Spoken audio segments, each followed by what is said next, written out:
What is going on, everybody, and welcome to the Tuesday edition of the Stochastic NHL Strategy Show. I'm your host, Josh Harris. We're starting a little bit early today. It's a 12-game slate. Got to pick up Avery at like 3:10. He gets mad if I'm late.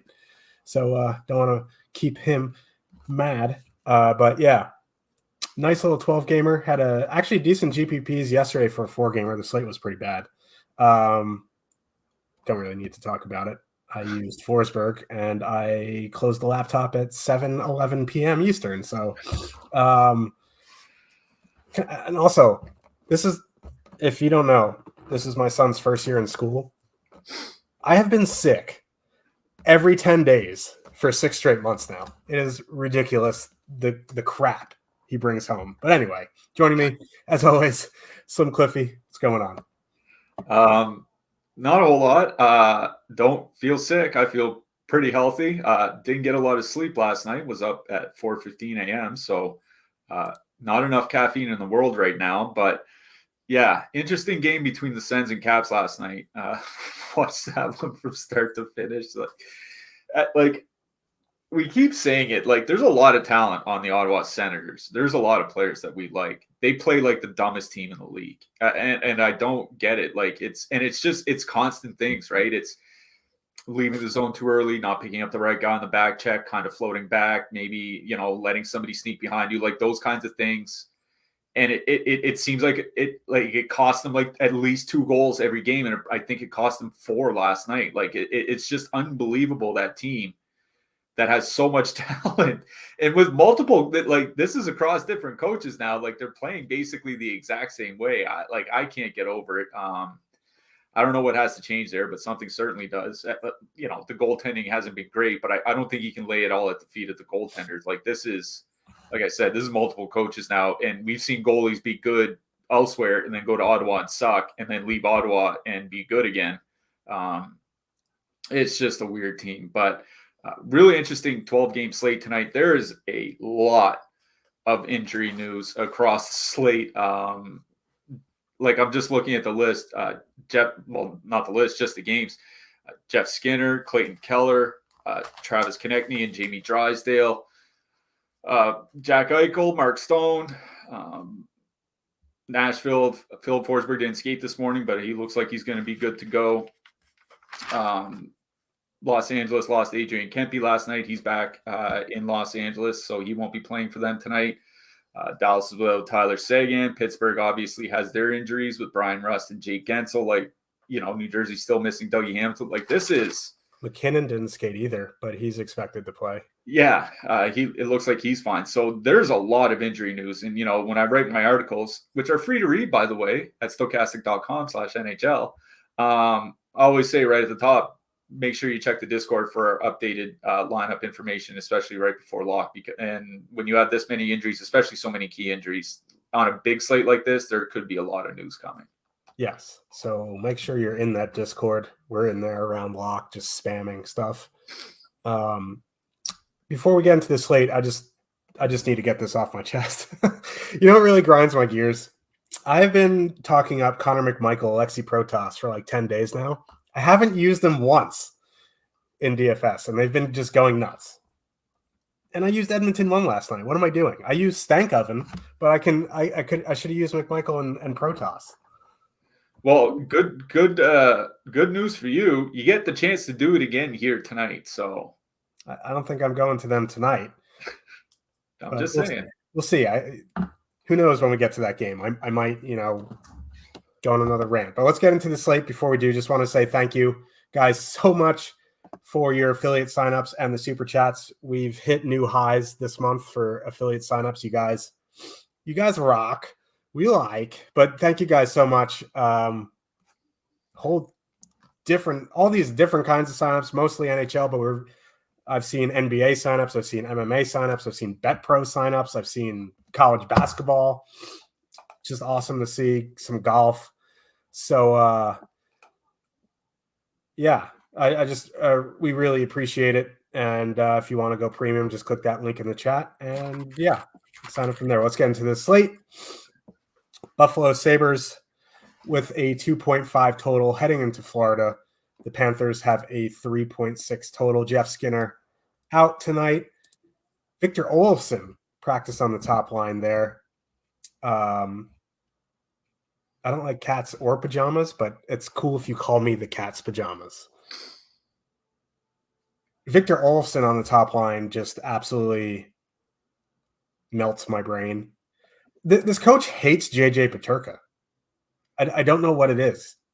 I honestly think they realize how good he is and they need him elsewhere in the lineup. You know, they did this last year with Alex Tuck at times. Like they'd put Tuck on the second or third line because like the second and third lines weren't doing anything. I honestly think that's what's going on with Peterka. Like it's kind of like with Seth Jarvis in Carolina. Like he shouldn't be playing with Jordan Staal, but they don't have enough talented forwards to go around and they need him down there to create another scoring line. Yeah, but he hasn't been on either power play unit for a week now. Yeah, that's a little weird. Yeah. Anyway, not really a Buffalo game, in my opinion. If you want to use that, you know what? That Krebs, Peterka, Benson. Speaking of Peterka, that line has been very, very good. I watched some Buffalo. We'll just we won't say that. We won't tell anybody that I watched some Sabres hockey. But that line actually looks really good. They're going to get depth of Florida. So, I'm not saying run out to play them because they have a 0.0% top 2 stack. But if you are 150 maxing and they happen to be, you get 1 or 2% of them, I'm fine with it. But this is a Florida game for me. Looks like Makachuk's going to be playing, but the line I'm interested in is Reinhart, Verhaeghe, Barkov. Not a shock there, 21.8, 12% top 2 stack, 3.3% ownership. Buffalo is a weird team, man. They are hot and cold, more cold than hot. Sometimes they play down to their opponents. Sometimes they play up to their opponents. Ukko-Pekka Luukkonen has generally been good. But that is a fully correlated nitrous line at 21.8. I'm in on that. You want to make it a power play stack with Matty Tkachuk? Do it up. I'm fine with full stacking or just even stacking that first line. I think if you are going to use Montour, you might as well just make it a full power play stack. So I'm in on Florida 1. I think Florida 2 is fine. I just, Nick Cousins doesn't do anything for me, but you could do a Bennett Tkachuk 2-man. That third line, also interesting. I know I just talked about Buffalo 3, but I actually prefer Florida 3. Rodriguez, Lundell, Luosterainen, when they've been together, they have been pretty good. And there's no matchup coming back on Buffalo that worries me. So there's a whole gaggle of stuff you can play on Florida, but I'm prioritizing the top line. I thought you were going to start seeing Katy Perry there for a second. You're hot and you're cold. No, anyways, it's a good song. You never know with me. You never know. Yeah, well, no, that's for sure. Yeah, I'll start on the Buffalo side. Victor Olofsson, it's a boat anchor on the top line, quite literally. If you looked at his expected goals impacts over the last 2 seasons, bottom 10 in the league amongst all forwards, quite literally bottom 10 in the league. If you look at his actual goals impact, also bottom 10 in the league. This guy's terrible. He can score goals. That's why he stays in the NHL. It's kind of like Alex Galchenyuk, 4 or 5 years ago when he was still a guy that could be on an NHL roster. He was a guy that, he could maybe pop you 20 goals in the right situation with a little bit of luck. And Victor Olofsson can do the same thing, but he just drags everybody down, both offensively and defensively. That just makes it a much better matchup for Florida 1. The Florida top line, like you mentioned, how good that they've been so far this season. Not a huge sample, but 140 minutes is pretty good to work off of, especially with how often, Barkov and Reinhart have played together, and Verhaeghe and Barkov have played together, and so on and so forth. 3.2 expected goals, 3.6 actual goals per 60 minutes. They're all in the top power play unit. And I think that's a big thing here as well. I wrote about it in the picks article about Brandon Montour, and we'll talk about defensemen towards the end of the slate. But Buffalo's giving up the 8th most shots on the penalty kill since January 1st. That's eight weeks ago now. Florida draws the most power plays, or draws the most minor penalties, I should say, in that span as well, 4.6 per game. And Florida's power play has been absolutely lights out in calendar 2024 as well. Over 15 goals per 60 minutes. That's the Edmonton Oilers last year type of good. This just seems like a really, really good spot for Florida. There's not much ownership coming in on them. Top Stacks tool has them at about 3%. Feels about right considering how many high-end lines there are, and there are 24 teams on the slate. So I'm with you. Like, I really do like Florida 1. The problem is I always run into it's leaving Makachuk off a Florida stack, right?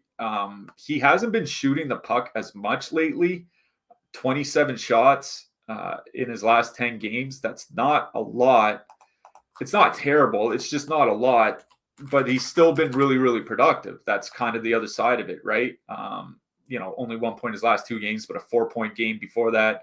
He had a 3-point game against Pittsburgh not that long ago. That's kind of the issue that I'm running into. So yes, I really do love Florida 1. It's a good it's a great matchup at 5-on-5. I think it's a good power play matchup for them as well.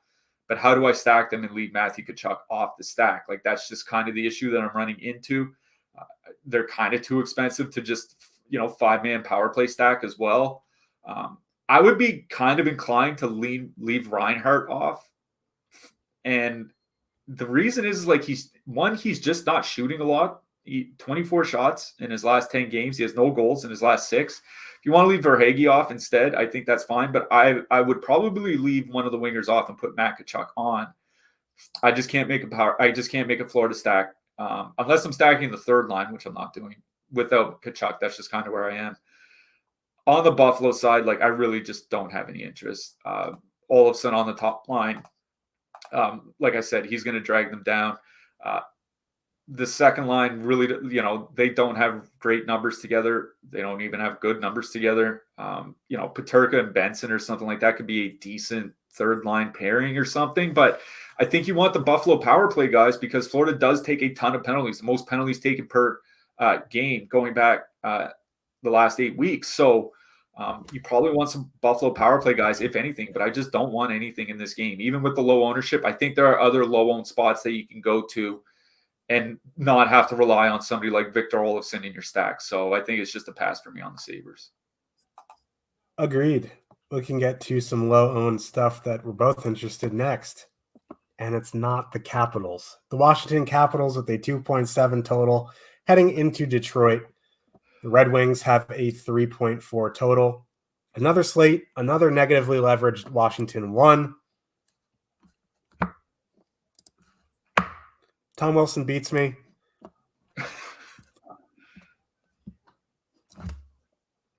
It's just you're never going to see me roster Washington 1 negatively leveraged back-to-back on the road on a 12-game slate. It's never going to happen. McMichael Protas. Listen, honestly, they have a 2.7 total. Detroit is pretty bad defensively. If you need a filler, I honestly think they're fine. I know I've been saying, like, you got to play him, and then I don't play him. But I think this is still another decent spot for him. McMichael is very, very good off the rush. Protas has surprisingly had a very good season. I mean, he was awful. Like, he was on the top line with Ovechkin at times last year, and he was terrible. But Mantha, it's just funny. No, it's just funny how you said that because, like you said, he's generally not been very good. And it's like somehow, some way, he's having a good season. That's just funny. He is. And if you look at Mantha's numbers, he's having a good season too. He just never got the minutes in Washington. So honestly, as a filler, I don't mind it. It's under 1%. But my interest is on Detroit 1 here. Larkin, Kane, DeBrincat. No one's playing them. 1.1% projected ownership. They're not fully correlated on the power play, but Washington generally has a decent penalty kill. So you get Kane and DeBrincat on the second unit.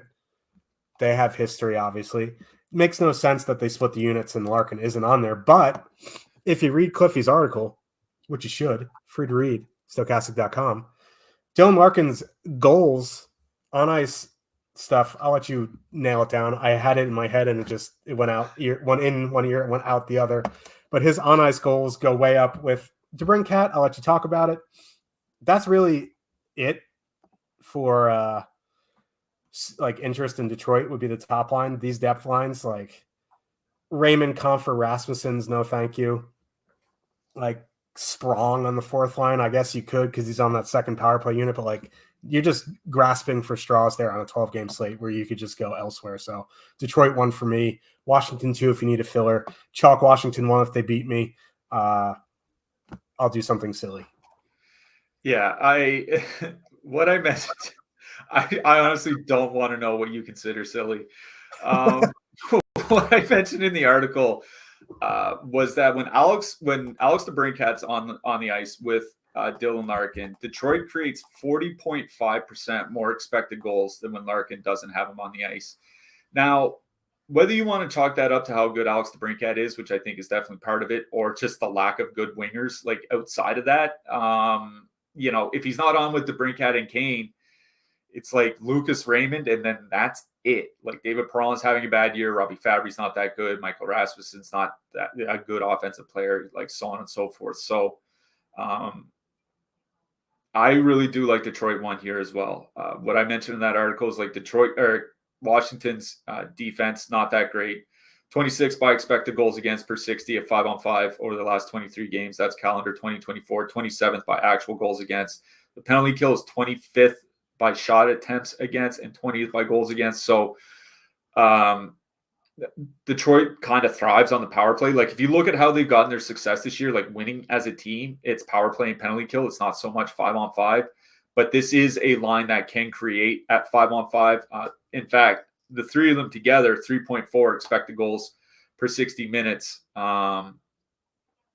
Pretty good offensive numbers, and nobody's playing them, as you mentioned. 1.1% on that line. Even if that was like 2 or 3%, I would still have just as much interest in playing them. Larkin's not been shooting as much lately. I wonder how much of that is just the team's not creating a lot of 5-on-5. But this line is, and they just got recently put back together. So I really do like Detroit one here. They are one of my favorite stacks on the slate. I'd put them in my top half dozen at least. So Detroit one, passing on the rest. On the Washington side, it's interesting because the Washington top line, I hate to say it, but they actually do have good expected goals numbers. 3.2 expected goals per 60. The power plays kind of come alive of late. But like, I was watching the Washington power play yesterday, and I don't know if it was their power play was good or Ottawa's penalty kill was just really bad, because Washington's power play seemed like it was pretty stationary. Like guys really weren't moving. Like John Carlson was, kind of going back and forth on the blue line, but that's about it. And Ottawa was just letting them fire at the net. So I think it might have been more who they were playing than Washington themselves.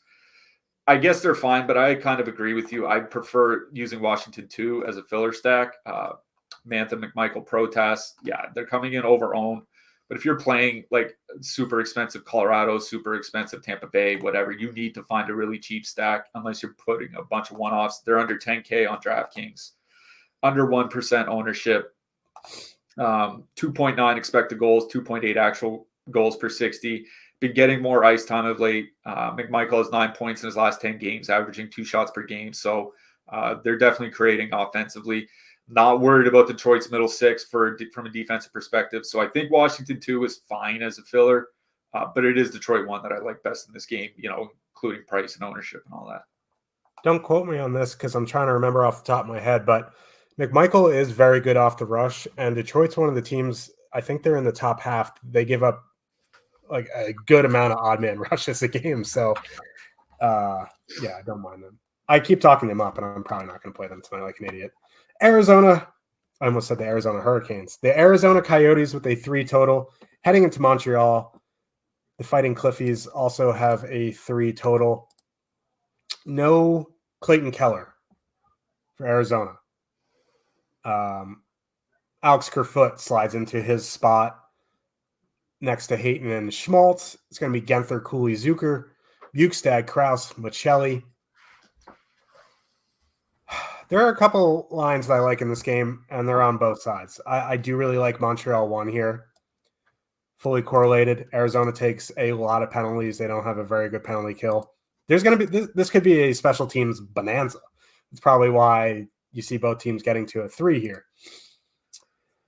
Slavkovsky, listen, should have been the number 1 pick? That's for you guys to decide. I'm not a draft expert. He looks good, though. So he looks good with Caulfield and Suzuki. They're 17-8 at home. They have a little bit of negative leverage. Nothing extreme. I'm in on Montreal 1.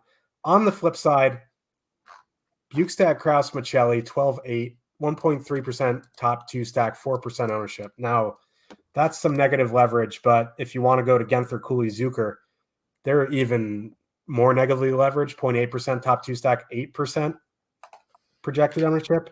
So I'd probably just go to the Michelli line. They are on the second power play unit, which without Keller might be the better unit. So I'm in on Arizona 2, 3, whatever you want to call them, the Bukestad line. I think Cooley, Genther, 2-man is fine, but I prefer Bukestad, Krause, Michelli. In on Montreal 1. I think also if you are looking for some one-offs, Alex Newhook on the top power play for Montreal. That line is cheap. I think you can one-off Newhook straight up, or you can two-man him with Armia or Roy, but I think a Newhook one-off is fine as well. Yeah, I did write up the Montreal top line in the picks article today. You know, what I mentioned was like they went through a little bit of a rough stretch around Christmas. Like there's about like an 8 or 10 game stretch there where they just weren't playing well, particularly on offense. Defense was okay, but the offense was really suffering. They've really turned things around. Their last 15 games, 3.1 expected goals per 60, 3.3 actual goals per 60 minutes of 5-on-5. Just since the All-Star break, all three guys on the top line are averaging at least 20 minutes a game. And you mentioned, or Josh mentioned, he's not here right now. Josh mentioned how this could be a special team bonanza.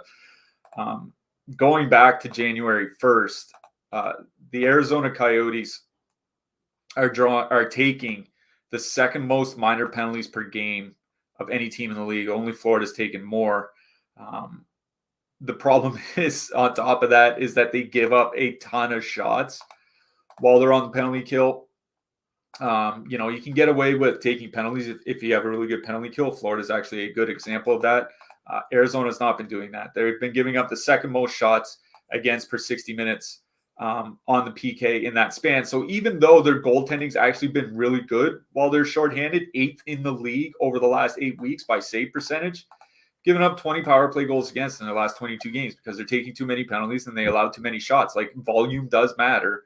And there's been a lot of bad volume for penalties and for shots allowed on the Arizona side. And what I highlighted in that article was that the Montreal power play, it's not been scoring as much as when Sean Monahan was there, but they're still over 8 goals per 60 minutes, which it's not great.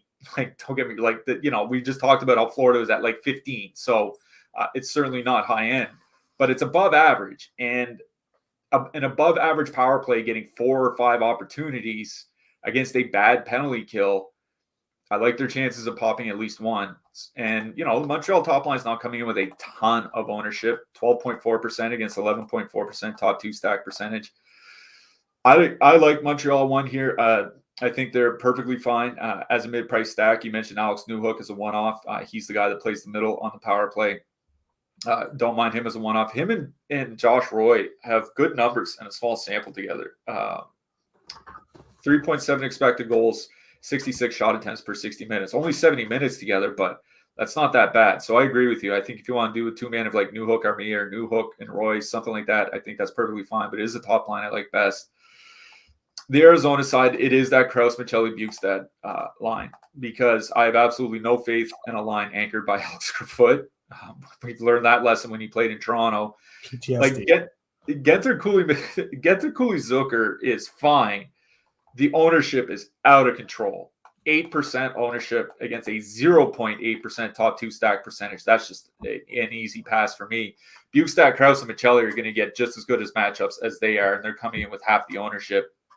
I know they're a little bit more expensive, but I'd rather use a cheap defenseman with that line than a more expensive defenseman and, you know, that Genther line. So Bukestad, Krause, and Michelli, they've kind of started locking things down defensively a little bit better. I think Michelli probably takes the top power play spot for Clayton Keller. I don't really have somebody that plays his role like Cooley doesn't, Michelli doesn't, Krause doesn't.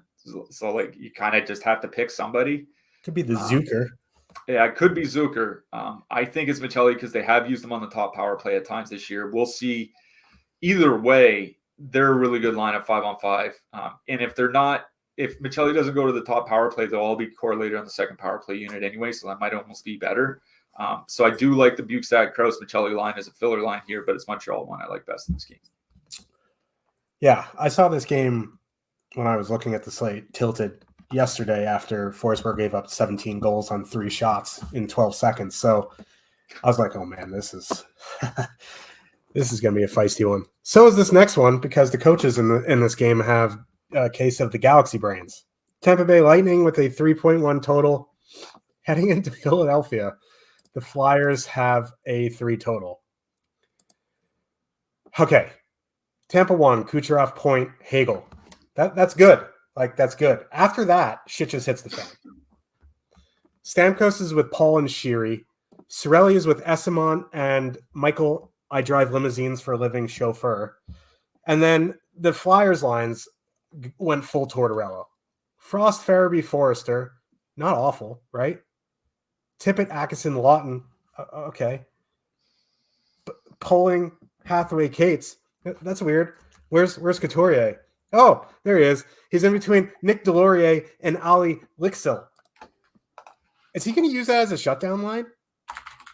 The Noah Cates line seems like that would be the shutdown line to me. I honestly don't know, but I'm going to let you finish because I thought Forrester was out and Bobby Brink got called up. It was Bobby Brink. Yes, I thought Bobby Brink was going to be on the top line, but it is Farabee, Frost, Brink. I apologize. Top Stacks is not updated yet. Here's the thing.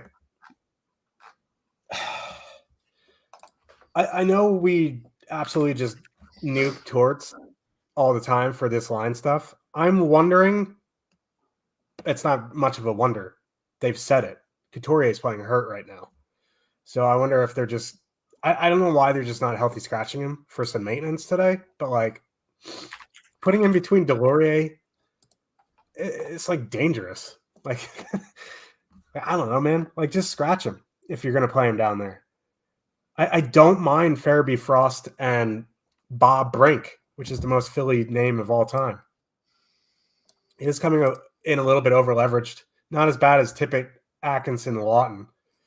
But like these Tampa lines outside of Point, Hagel, Kucherov are nothing to be scared of. Like Paul and Stamkos are not going to be good defensively.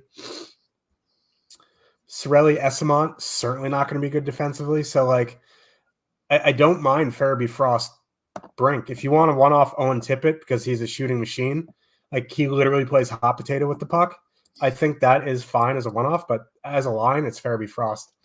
Brink, the power play units don't really give like, I don't care who's on the power play. You don't stack Philly for the power play. Coming back the other way, with these lines, like, I don't mind Tampa 1 here. There are other expensive lines that I like more. So I don't think I'm going to prioritize them in 1 to 3. I do think it is a line that you can definitely have exposure to in your MME portfolio. They're coming in very positively leveraged. I think it's the second highest positive leverage line on the slate.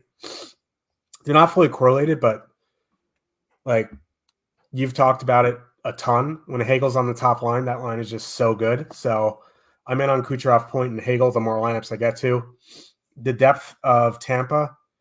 Like, I guess you could play Cirelli, Esamont as a filler 2-man, but like, I'd rather just play McMichael, Protoss at that point. So both top lines, prioritizing them in MME, or not prioritizing them in single entry, I would play them in MME.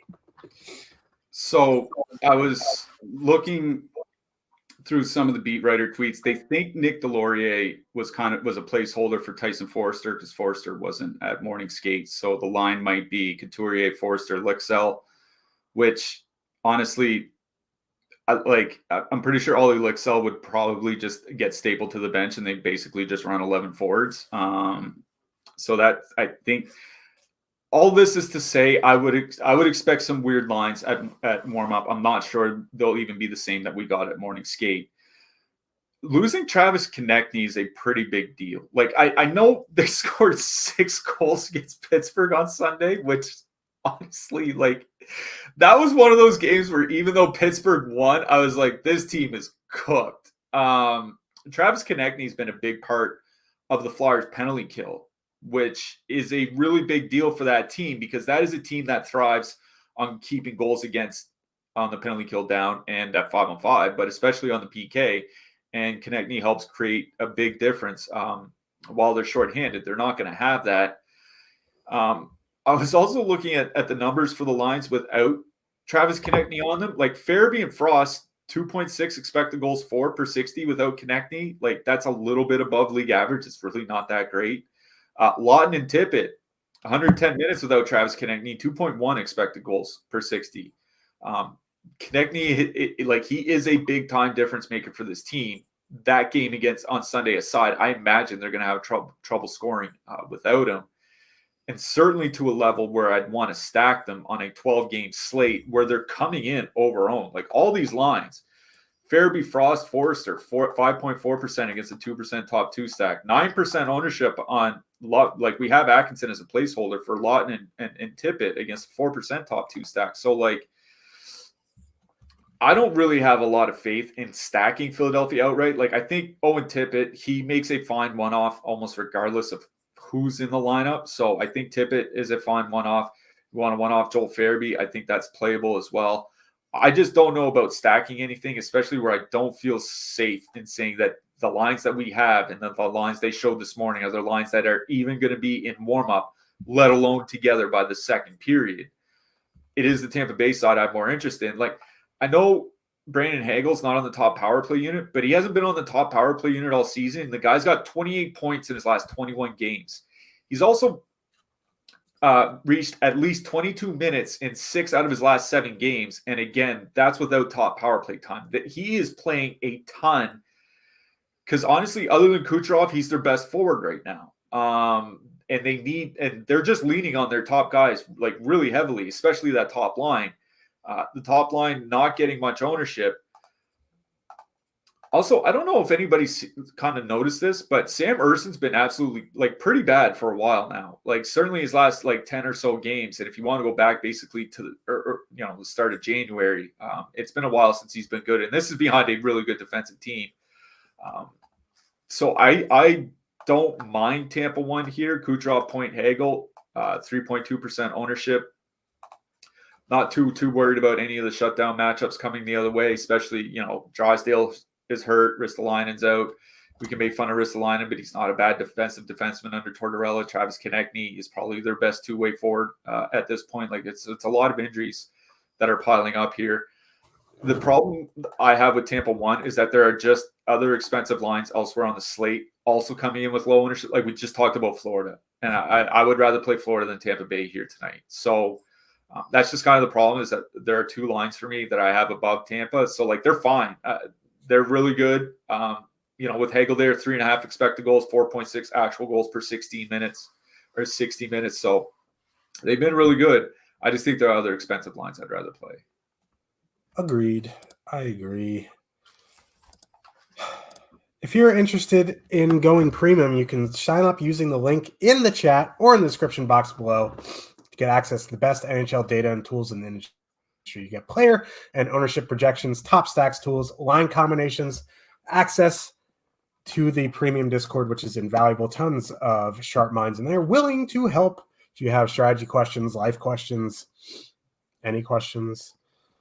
It gets a little wild in there sometimes. It's fun. Cliffy's going through the stuff that we show on the show, but you get access to it 24/7. So sign up using the affiliate link in the chat, and we thank you. Vegas Golden Knights with a 2.7 total heading into Toronto. The Maple Leafs have a 3.3 total. Timothy Liljegren out for Toronto tonight. Toronto going with an all lefty blue line. Matthews, Marner, Nyes, Nylander, Bertuzzi, Domi. Vegas going with Marchessault, Carlson, Brennan, Brisson, Stevenson, Barbashev. It's a me, Amadio. We kind of like Amadio in these streets. Here we are again with Toronto, and they're not getting much ownership. Bertuzzi is coming off a hat trick, and he's still 3,700.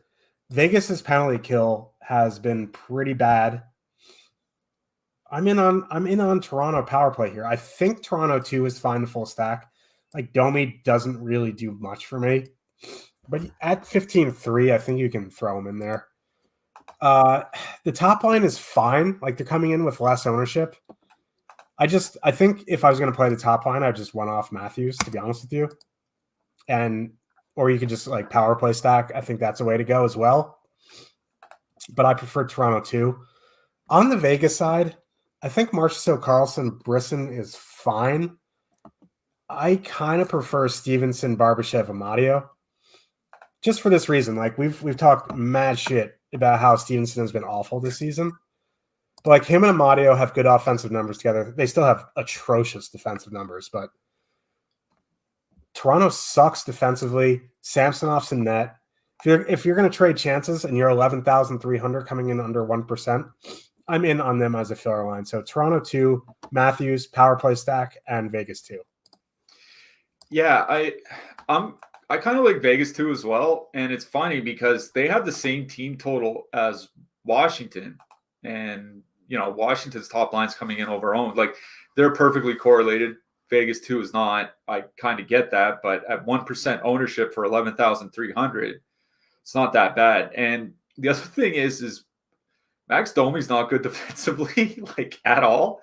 That Toronto second line, 3.1 expected goals against now per 60 minutes. Now, it's a small sample. It's a little over 55 minutes together. But if you look at the two-man samples with like Bertuzzi and Domi or Domi and Nylander, they're all over 3 expected goals against per 60. It's because Domi's a bad defensive forward. He's a good playmaker, but he's a bad defensive forward. And that's a matchup Amadio and Stevenson are going to get. Now, Amadio and Stevenson are even worse defensively, 4.2 expected goals against per 60. So that's good news for Toronto too. But they also create pretty well offensively, 3.2 expected goals. Stevenson and Amadio, both on the top power play unit. Like at 11,300, under 1% ownership, like literally under 1% ownership. I think like at least a two-man of like Stevenson and Amadio is passable.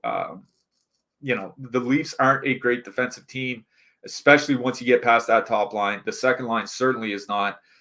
The Toronto power play or penalty kill has been getting a little bit better over the last few weeks, but the goaltending remains an issue on the penalty kill, which, you know, that's not a big surprise. So I don't mind Vegas 2 here as a filler stack. It is Toronto 1 I like best in this game. I don't know if I would necessarily full stack, but I think at least a two-man at Matthews and Marner. But Nyes does have 7 points in his last 10 games, averaging 2 shots per game. Since January 1st, that line's at 3.4 goals per 60 minutes. Marner's not shooting a lot, 21 shots in his last 10 games, but he has 21 points as well. Like, he has 21 points and 21 shots in his last 10 games. It's like, thanks for scoring, Matthews. So it is Toronto 1 that I do like in this game, and they're not coming with much ownership at all, 2.1%. I wrote up Tyler Bertuzzi as a one-off. I think he's a great one-off on DK. He's, 3,700, I believe.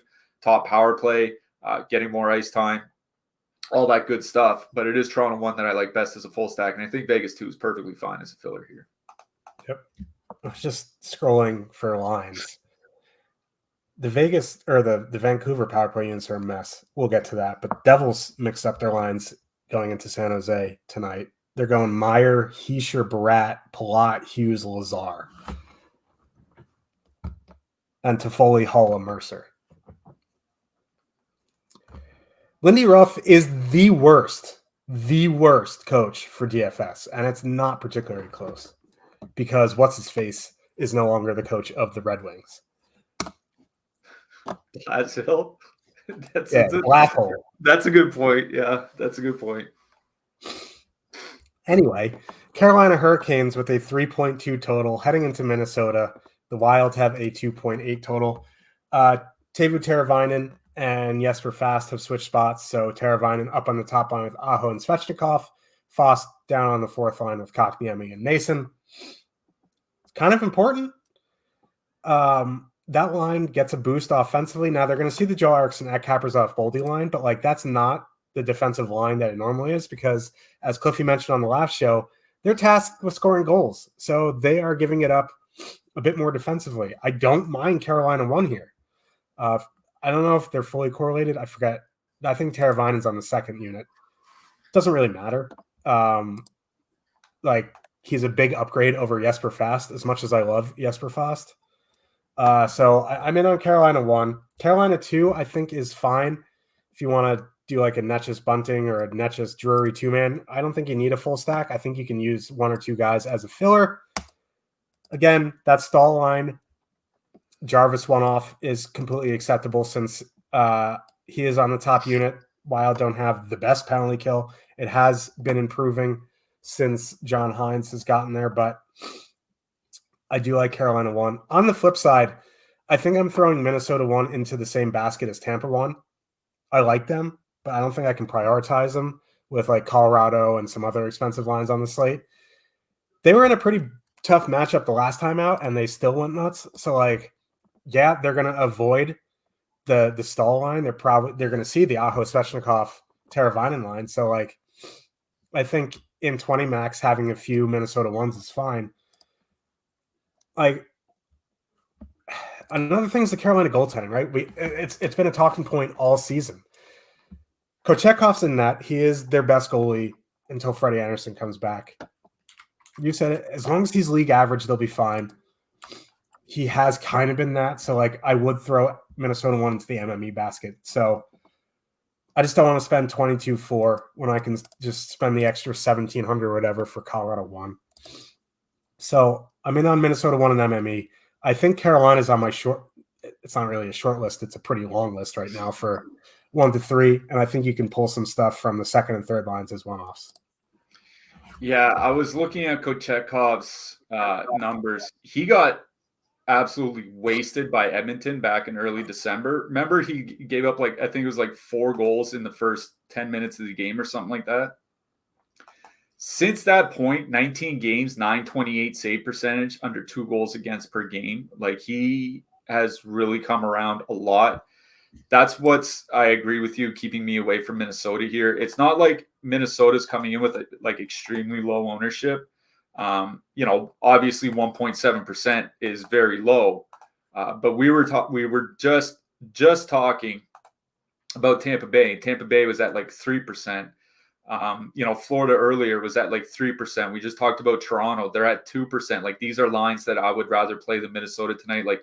Even the Carolina top line, which is probably their worst defensive line, is right around league average. And then you still have to deal with the league best penalty kill that Carolina has. And that's where Minnesota draws a lot of its value, is on the PK.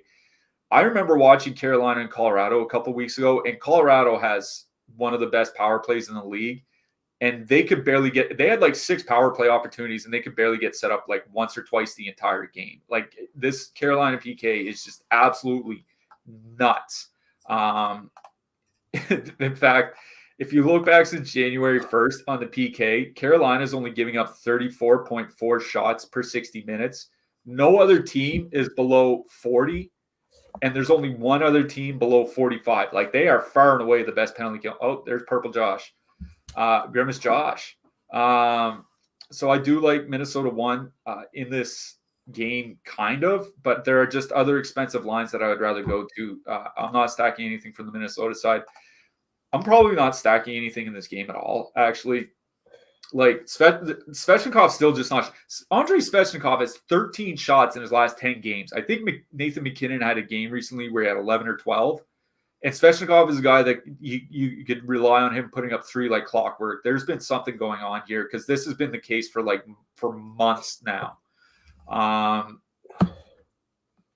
It's the Jeek going up against Eriksson Ek. It's not as bad as it was a couple years ago, because they are tasked with scoring goals, but they still are better than league average.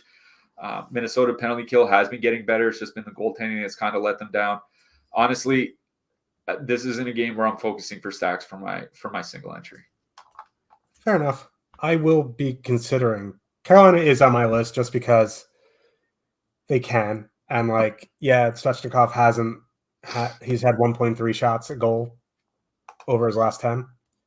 He could, it's hard to tell in a macro perspective in a pretty decent matchup what happens. So I will consider them. Anyway, Ottawa Senators with a 3.1 total heading into Nashville. The Preds have a 3.4 total. Philip Forsberg wasn't in practice this morning. They said it was just maintenance. He is expected to play. Getting to that part of the season where the olds tend to skip some practice. Old, he's 31 or something like that. I'm 30. I turned 38 in May. I could barely walk up the stairs. But yeah, so I should not be talking shit about people's age. Bill the Butcher is expected to play, though. That mustache is glorious. We love Philip Forsberg on this show. You're talking about how Ottawa is just dumb. Like that's like the perfect word for it. Like growing up, my parents would always tell me that I had so much potential. I think that the Senators have so much potential. I'm not mad. I'm just disappointed. Like they need like an angry parent just to talk to them. They just they have good players. They just suck. I'm in on Nashville 1. Mark, I am not purple. You probably should get your eyes checked. No, I am purple. It happens sometimes. It's only the left side of the screen. When Cliffy was on the left side of the screen and he was the host, he would turn green. I don't know.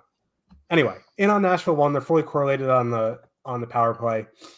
Ottawa's penalty kill has been improving, but Forsberg got yanked after the first period. And what's his face? Korpisalo went the next two, so not sure who's going to be starting tonight. I'm not sure it matters. I think they said it's going to be Korpisalo. Okay. It doesn't really matter to me. No. Because something's wrong with the Ottawa system when it comes to goaltending. And there isn't a deep enough dive in the universe to figure out what is going on there. So I'm in on Nashville 1. Novak is interesting as a one-off, right? He takes some shifts on power play 1. I don't know what Brunette does, but Brunette throws him all over the place. He also throws Cody Glass all over the place. I think they've had 4 different fifth wheels in 4 games. Glass, Barry, Sissons, Novak. 4 different guys. Yeah. And it's not like they've been a bad power play. This isn't like the Flyers or something like that. It's just weird. Yeah. And the thing is, I'm fine with the Tommy Novak one-off. I'm fine with the Cody Glass one-off. Cody Glass has been a shot blocking machine lately. I don't know what that's about. I don't know if that's sustainable, but don't mind a Glass one-off. Don't mind a Novak one-off. But I'm in on Nashville 1. On the Ottawa side, if I'm going to play a line, I'm just going back to Pinto, Tkachuk, Tarasenko. It's a pretty decent power play spot, but both Ottawa power plays suck. I think we'll get to defensemen at the end. Our pal, Saul Goodman, he shared in one of the I forget what chat it was, but the heat map for Jacob Chikrin on the power play. We'll get to defenseman at the end, but he's just bombing away on that power play unit. So I'm fine with him, but as a stack, Tkachuk, Pinto, Tarasenko, and Nashville 1. Yeah, mercifully. For the Ottawa power play, they did put Tim Stützle on the top power play unit instead of Josh Norris. So, hooray, small wins and all that. They didn't get a power play yesterday. They had which one. Is crazy. They had 1, right? Yeah. Yeah, they had 1, and Stützle was there. So, at least Stützle and Giroux gives us 2 players on that line on the top power play unit now. I did write up Philip Forsberg in the picks article. I agree with you. Not a bad spot for Nashville 1 because, the Pinto Tkachuk top line slightly below average defensively, but they're the expected goals numbers don't tell the story with Ottawa. It's one of those things you have to see to believe. I'm trying to think of it'd be like seeing the Jolly Green Giant or something. It's somebody could tell you that he exists, but until you see him, you can't really believe it. The Ottawa Senators, their expected goals numbers should all be worse. They're not because they can move the puck efficiently. It's just everyone's, like I said, a half dozen times a game, they make a really, really, really dumb decision. It's one or 2 players on the ice and it'll cost them a couple goals. And, even at 2.6 expected goals against, that's below average. The Nashville top line has been good basically all season. What I wrote about Philip Forsberg, I couldn't believe this. I triple checked this to make sure. Philip Forsberg has the same number of DraftKings shot bonuses and the same number of games this season as Nathan McKinnon. And he has more than Austin Matthews. He's been really, really consistent with his shot volume. The Nashville top line isn't coming in with a ton of ownership. They're at 7.6% for the top stacks tool, nearly 10% for the top 2 probability. So yeah, Nashville 1's just fine. Novak and Evangelista is kind of interesting. I don't like Mark Jankowski with him, that's for sure. But Novak and Evangelista, 150 minutes together since January 1st, 2.7 expected goals for per 60. Like, at least that's above average. I just worry that they're going to run into that Stützle-Giroux line, and that's not a matchup that you want at all. So, yeah, I think one-offing Novak is fine. I agree. I don't think I'd go there for stacking purposes. The Ottawa side's kind of interesting to me because I'm kind of waiting for the bottom to fall out from the Nashville top line because, like, honestly, the Nashville top line's really been getting saved by UC Saros. 950 save percentage behind them since January 1st, even though they have below average defensive numbers. Stützle, Pinto, Tarasenko, pretty good, or at least Pinto and Tkachuk, pretty good numbers together. 76 shot attempts, 4.7 expected goals for, 5.2 goals per 60 minutes, only shooting 12.4%. Like, that's not that high. It is high, but it's not extremely excessive. Kind of interested in Tkachuk, Pinto, and Tarasenko here, but I think if I'm going to play a full stack out of this game, I think it's just going to Nashville 1. Yeah, like, it's a mental thing, but it just feels awful in your one lineup, clicking in Ottawa back-to-back on the road. You know what I mean? It's like watching them play. It's like, yeah.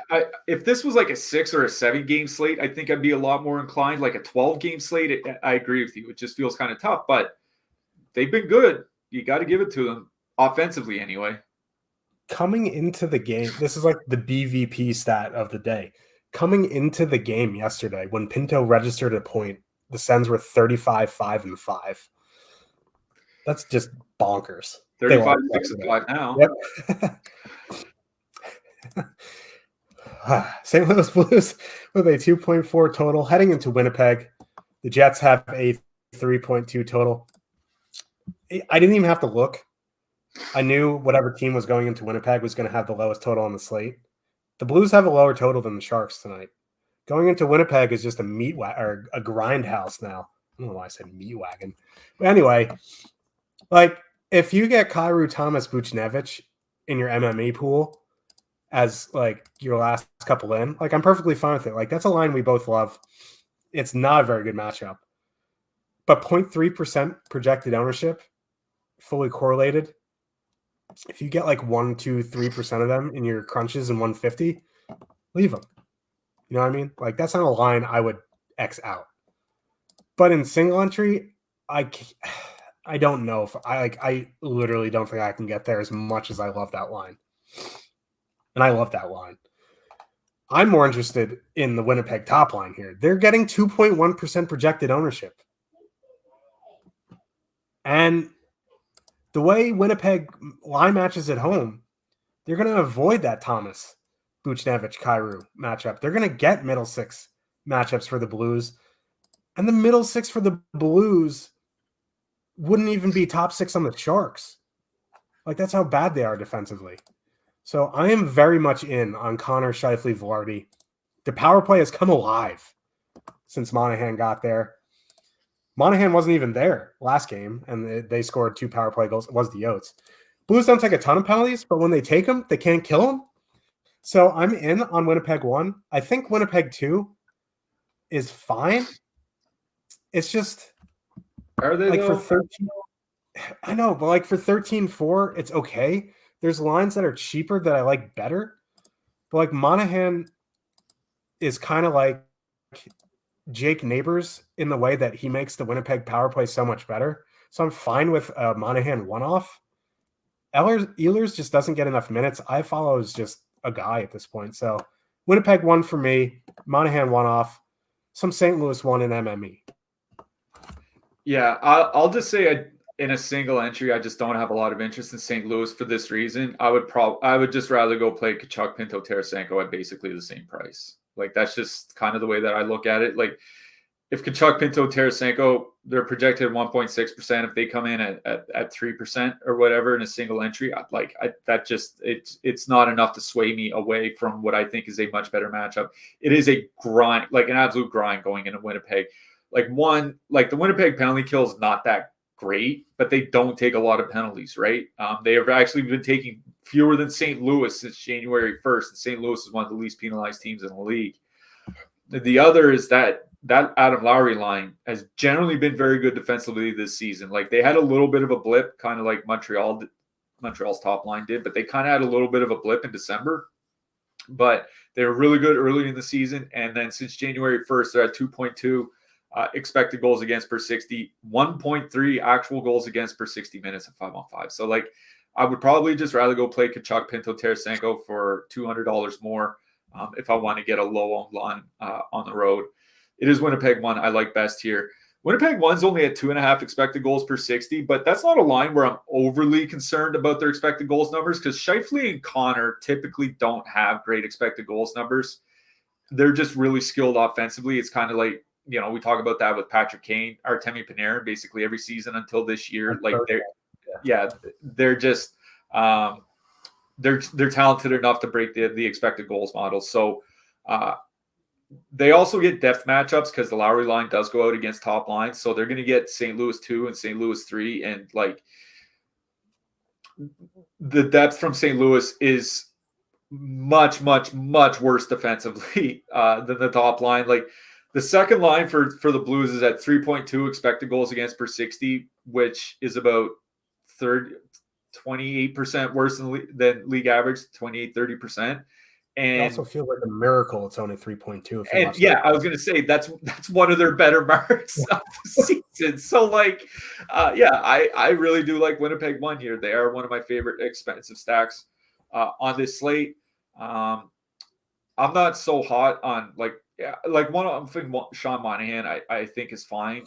I'm not so hot on the second or third lines. I think I'd almost rather full stack the third line than I would rather full stack than the second line. I'm going to be honest. But it's Winnipeg 1 that I like best, and single entry I'm probably skipping over St. Louis. Yeah, agreed. Got another MMA card this weekend at the Apex. I will have my quick picks video. It will be back. Last week was an absolute mess. Kids were sick. No excuses for me, as I list like 3 excuses, but I will have my quick picks video out Thursday evening for the card at the Apex. And then the week after that, elite UFC 299 card.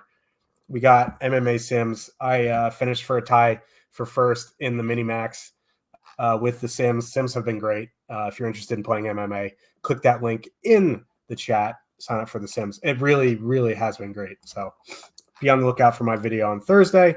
And just wanted to say thank you again for all the support through the affiliate links and the super chats. Los Angeles Kings with a 3 total. Heading into Calgary, the Flames also have a 3 total. Adrian Kempe is out. I don't know who's going to move up. I would assume it's going to be Byfield. Like, that's the safe assumption. He's played there.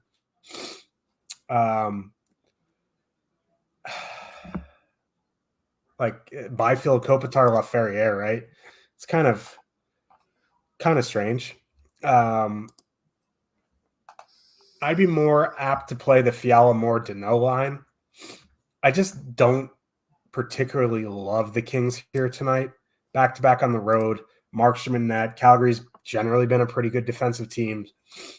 So I think the Fiala line would be more in my MME mix. If you happen to get to some Kopitar, that's fine as well. That third line is like Kaliev, Dubois, Jared Anderson, Dolan, if that's the line. Like, it worries me because they're just trying to make Kaliev have any value for the trade deadline, but he plays like 3 shifts and then he gets banished to the 4th line. So like it would be the more line for me. I'm just a broken record with Calgary. It's going to be the Kadri, Zari, Pospisil line. Kuzmenko's still out. Not that I was itching to play that line anyway. So yeah, if I was going to Calgary, it'd be the Kadri line. But again, like I don't love this line or don't love this game from a single entry standpoint. I think you can definitely have some of these lines in MME, but in 1 to 3, I'm going to probably pass on this game.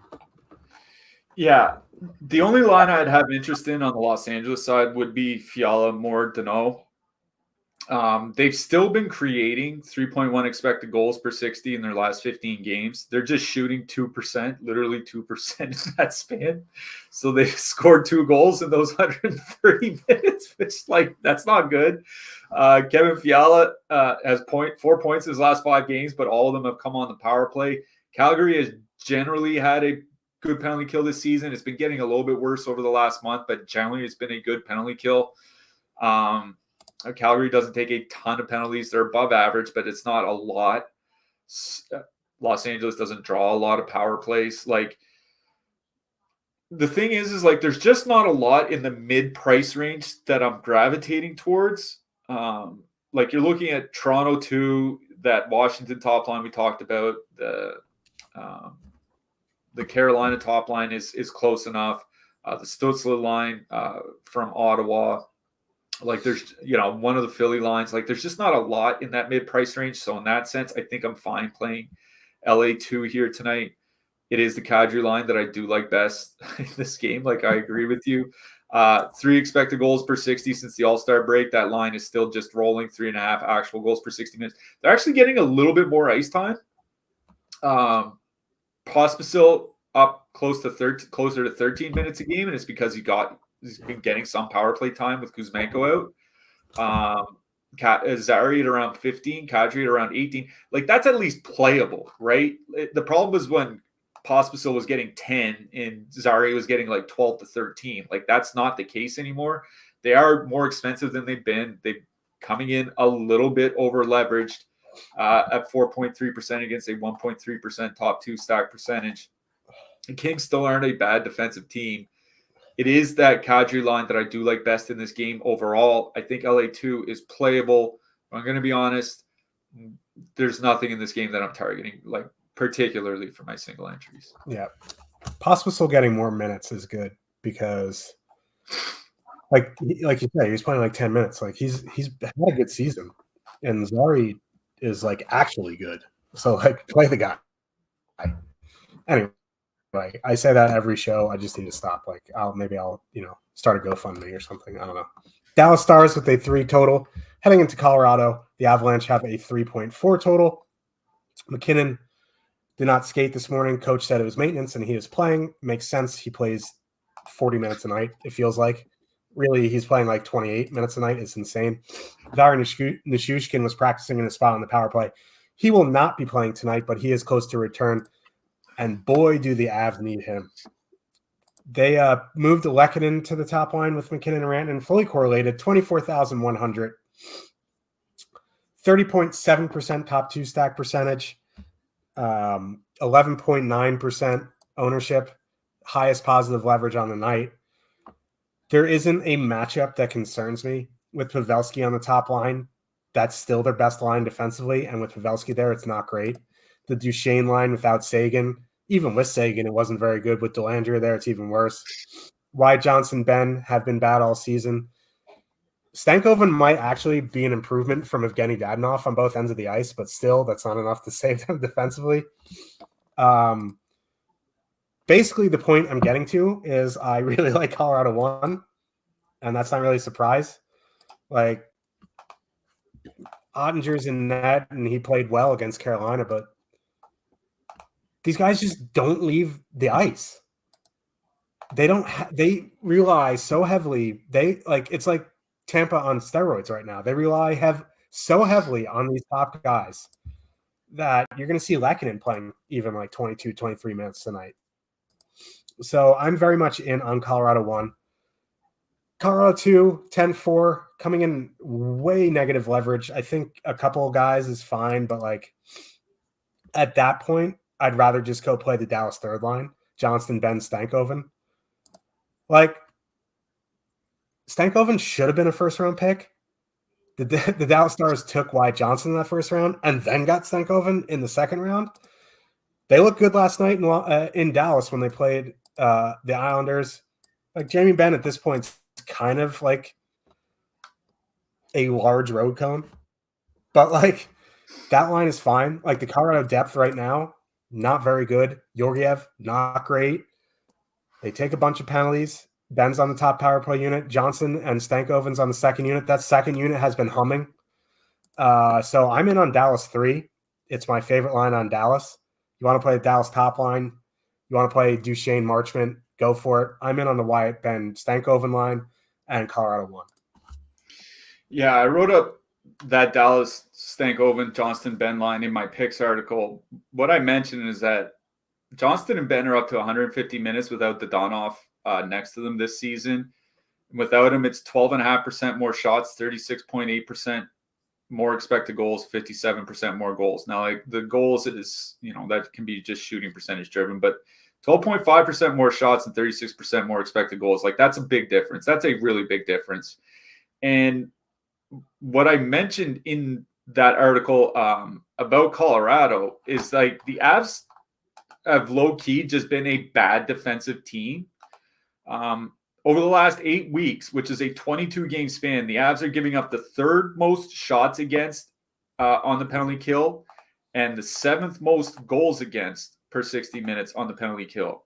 At 5-on-5, if you look at the expected goals against numbers in that span, they're basically in the middle of the league. They're tied with Columbus by expected goals against over the last 8 weeks. Like this is not a good defensive team. Like they're passable, but they're nothing to be worried about. So I don't mind going back to Ben Johnston and Stankoven if you need a filler stack here. I think it's the only stack I have interest in. I don't have interest in playing the Pavelski line. Like if we get some news like a couple hours before lock that they're changing up the lines and they're moving Johnston back up or they're putting Stankoven on the top line instead of Pavelski or something like that, then I might change it. But as they were, I don't have interest in that top line. It's just Dallas 3 for me in this game. Okay, so here's the thing with Colorado 1.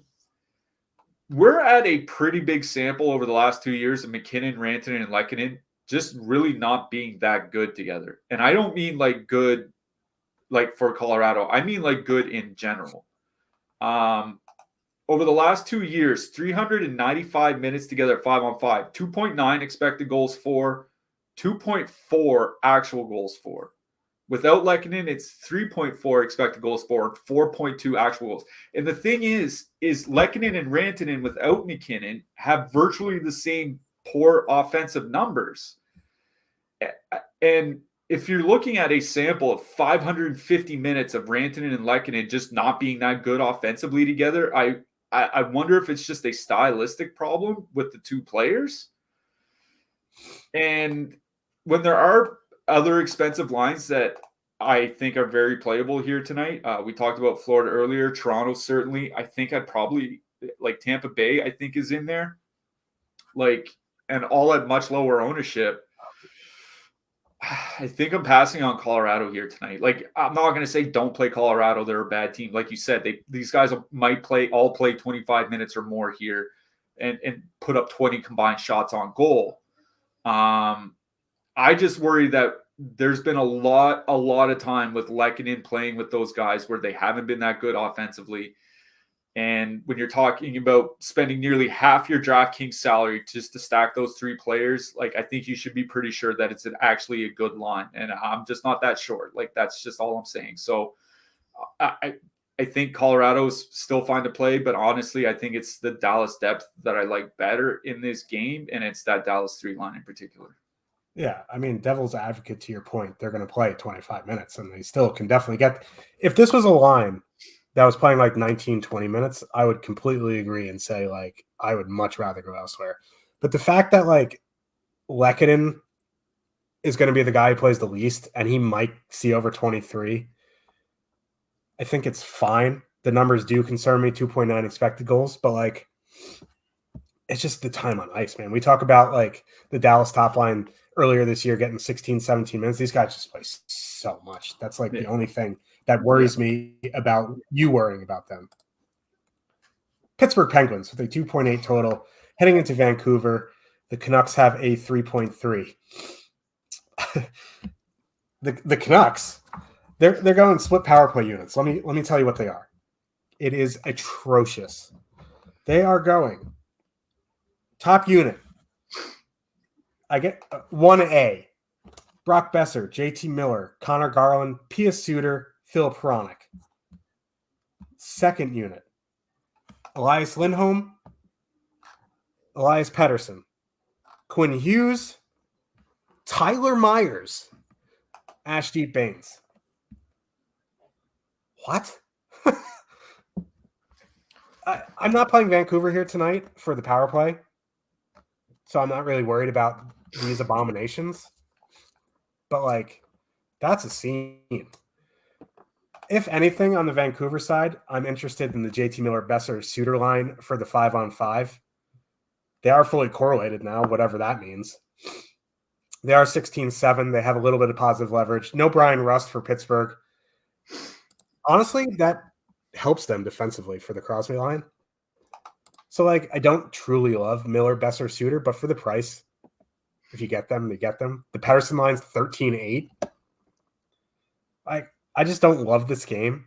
I don't really want to play Crosby, Raquel, Riley Smith because they're going to see that Miller-Besser line and they're going to see the Quinn Hughes pairing. And that is just very good. That's just bad news for Pittsburgh. And then, like, going to Pittsburgh too, like Malkin, O'Connor, Pustainen, or Eller, Bemstrom, Puljujarvi. Like, if I get to some Miller-Besser Suter and MME, that's fine. But, like, this game is going to be a pass for me in my 1-3. Yeah, the only line that I have any interest in is Miller, Suter, and Besser. They've been pretty good. 135 minutes together, 3.5 expected goals for, 1.4 against. Like, that's absolutely obscene expected goals against numbers. And it's supported by low shots against too, right? 39 shot attempts against per 60. I think they're only giving up like 16 shots per 60 minutes of 5-on-5. It's absolutely nasty. So they've been dominant. The Crosby line, better defensively without Jake Gensel, but worse offensively, and still not that good defensively, like still below average. So I don't mind Miller, Besser, and Suter here. They are perfectly correlated on the power play now, whatever that's going to be worth. The Penguins have still had a good penalty kill for whatever else other issues that they've had. That's the only line I have interest in. The rest of this game looks like an absolute catastrophe. We can move on. Like, I'm serious. We have found the game that's going to finish 7-6, my friends. Yeah. New Jersey Devils with a 3.9 total. Heading into San Jose, that team has a 2.6. If you are just joining the show now, the Devils mixed up their lines. They're going Timo Meier, Hischier, and Bratt, Palat, Hughes, Lazar, Toffoli, Hall, and Mercer. Now, since Timo Meier got traded to the Devils, you have long said that Hischier is the best center for him because Timo's a cycle player, and the Devils don't cycle. But Nico's the most cycle-ish center that they have. So that line's going to be chalk in a half. Turtle power. So, like, if you want to play them, I think that's fine. They're not correlated on the power play completely, but you were talking about it before the show, how bad the Devils power play is, and you'll get to that. Sharks penalty kill, whatever. I'm in on Meier, Hischier, Bratt. Now, I'm interested to see the top stacks runs, what these ownerships going to be. I don't mind like a Halla Toffoli 2-man, just because they're going to get like third line matchups from the Sharks. And whoo, baby, there is nothing there. So, like, you want to go to the Hughes line, that's fine. I'm in on the Hischier line. I don't even mind going down to like Haller, Toffoli, Mercer. I wish Holtz was next to Hughes, not freaking laser beams, but we don't have enough time in the day for that. So on the Shark side, fuck, man. Like 7% Mikael Granlund. Like, okay, like Siegenthaler's back. I don't know. Like, I just don't want to play the Sharks here. Like, I just don't. If you happen to get to that line, like, sure. Like, I never talk anyone out of playing a line because I'm not the smartest person in the world. And maybe someone sees something in the Sharks that I don't, but I just don't see anything in the Sharks that I like. So I'm out on the Sharks. Yeah. Hischier and Meier, nearly 110 minutes together this season at 5-on-5, 4.1 expected goals per 60 minutes. that is pretty dominant offensively. Now they're not finishing because New Jersey's just had a lot of issues finishing at 5-on-5. Thing is last season when they played together after Meyer got traded there, they were over 4 expected goals per 60 last season as well, and they did finish. They were at 3.8 goals per 60. So like this is Meyer. Hischier is the best center for Meyer. I do like that line. I think they'll end up being chalk because New Jersey's going to get a lot of ownership here. But that is the line that I do like best on the Devils side, and it's not particularly close. I'm just not playing like chalk San Jose. I'm just like I don't care what the matchup is. Like Zetterlund, Granlund, and Duclair have been fine enough. 2.5 expected goals for, 2.9 actual goals. Like if they were 3-4%, I'd say fine. I'd say in single entry contest, these guys might come in double digits. And like approaching double digits, San Jose Sharks on the 12-game slate, not like that's just something I can't do. It's like you want to talk about bias, that's a bias I have. I just can't do it. So, I think they're in a fine matchup. The Hischier line does like to trade chances, but I'm not playing them at that kind of ownership. I'd way rather play New Jersey here, even if they are $5,000 or $6,000 more expensive. I would rather stack the Manitoba Moose than stack the San Jose Sharks. Like I have no interest in stacking the Sharks when Hertl and Eklund are not together. And Hertl's hurt and Eklund's a center for some reason. Anyway, let's talk about some defensemen. I cannot wait for this season to be over for the Sharks so we don't have to fucking talk about that team anymore. Like it's been the bane of my existence. Since three years in a row we've felt like that. It's terrible. Yeah. Anyway, defenseman, Cale Makar, 8,200, Roman Josi, 7,900, Dahlin, 7,700, Matheson, 65, Quinn Hughes, 64. Guys that stick out to me are Roman Josi, Mike Matheson. You want to play Cale Makar? Never say no to Cale Makar. He is an absolute monster. If you have concerns about Lehkonen and that line, just go play Cale Makar. Who else you liking? I think Morrissey's in a pretty good spot too. Yeah, Makar's number one on my list, kind of for that reason. I think he's going to have to be one of the engines for the offense here tonight. So he's the most expensive, but I do like him the best, even considering his price. Then Mike Matheson, then Roman Josi.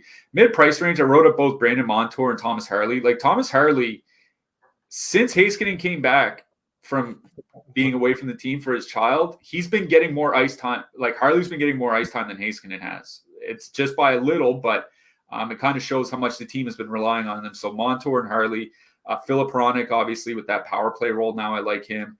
Shane Gostisbehere, pretty good matchup against Washington. He doesn't get a ton of ice time, but I think it's a decent power play spot for him. Cheaper guys, Simon Nemec and Ryan McDonough are going to be there every game. Vladislav Gavrikov played a lot of minutes last night for Los Angeles. He's been playing more than Matt Roy.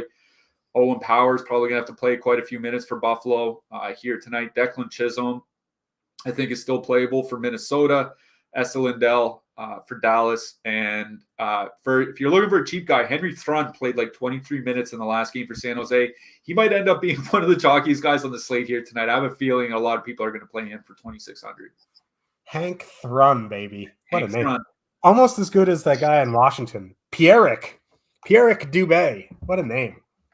Couldn't decide between Pierre and Eric, and they went with Pierrick. Purple Rain. Jimi Hendrix. I am not good on the guitar. Let's talk about goalies. Devils goalie, 8,600 tonight. No. Bob is 8,500. He's starting tonight. I think he's fine in cash games, GPPs. He'll be low owned. You need to shut up. Hellebuck is facing a 2.4 total. He's probably another cash game play. I think Thatcher Demko is fine at 8,300 if I'm spending up. Montembeault at 7,900, honestly, is fine for me. Going down the list, Connor Ingram at 7,500 if you're not playing Montreal. Jake Ottinger is going to see some heavy volume. I know he's a hot topic in our Discord. Like, we just get so much shit for Igor and Ottinger. Eventually we'll come out on the other side. Philip Gustafsson is the guy that sticks out to me. Any goal against Carolina really sticks out to me. 7,400 at home. Aiden Hill, also fine. Sharks goalie, 6,900, whatever it is. Yeah, I wrote up Gustafsson in the picks article. Any goalie against Carolina, always in play for me. Jacob Markstrom at home against the Kings. Yeah. Kings just can't score 5-on-5. It's been almost half the season now where they're a bottom 5 team scoring at 5-on-5, even though they still create a lot of shots. Blackwood for San Jose. Vasilevsky for Tampa Bay as well. Philly can't score on the power play. Like, surely Vasilevsky will be able to save something at 5-on-5. Joel Hofer for St. Louis going into Winnipeg as well. Prefer him more on DraftKings and FanDuel. Yes, and I'm sorry, it is Brossoit for Winnipeg, not Connor Hellebuck, but that's all right. Who do you like for your hat trick pick? I'm going to go way off the beaten path here. I'm going to go with a Josh Harris spicy pick. I'm going Mikey Amadio for Vegas. Woo! Yes, I love it. I'll take the role of Soon Cliffy. Alex DeBrincat. I like it. Let's go Wings. Wings have never let us down over the years. Fucking Blasso. Anyway, we'll be back on Thursday. I might be purple again. You guys like when I'm purple. You guys love when I'm purple. The chat's like, oh yeah, purple Jesus. The nose plays, my friend. The nose plays. But we will be back on Thursday. You can click the affiliate link if you're looking to sign up. Thank you for the support. Thank you for tuning in. See you in the Discord. We'll see you on Thursday. Good luck tonight, everyone.